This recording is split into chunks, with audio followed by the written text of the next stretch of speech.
election. Texas Congressman Ron Paul says the GOP race is not over yet. The man with the growing fan base also has a growing roster of delegates. Chief political correspondent Carl Cameron looks at what Paul's endgame might be.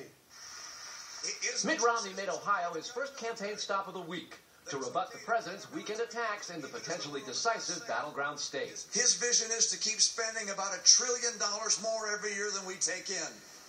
In my view, that is not just bad economics, it's immoral for us to pass those obligations on to the next generation. Among 12 key swing states, including Ohio, the latest Gallup poll has Romney virtually tied with the president.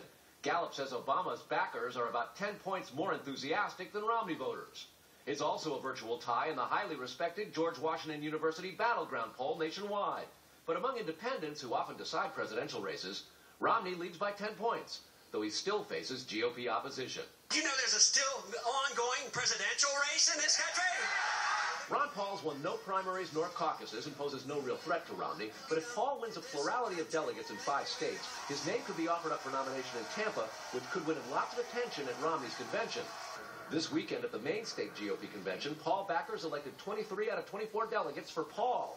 But Romney won the main caucuses earlier this year, and the delegates are bound to back Romney at the first convention ballot in Tampa.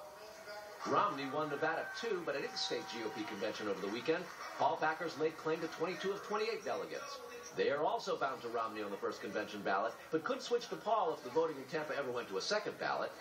Romney won his home state primary of Massachusetts, but Paul delegates so dominated the Bay State's recent GOP convention that Paul backers could control more than half the state's delegation at the national convention. Embarrassing for the presumptive nominee. Rick Santorum won Louisiana and Minnesota at the ballot box, but he withdrew from the race, and that allowed Paul backers in both states to secure delegate majorities at both of those states' recent GOP conventions.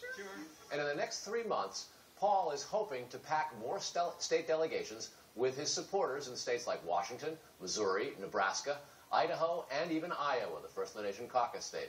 They are all but certain to nominate Romney, but their numbers suggest that when they get to the convention, a lot of it's going to be about Ron Paul, Brett. Could be interesting. Carl, thank you. Vladimir Putin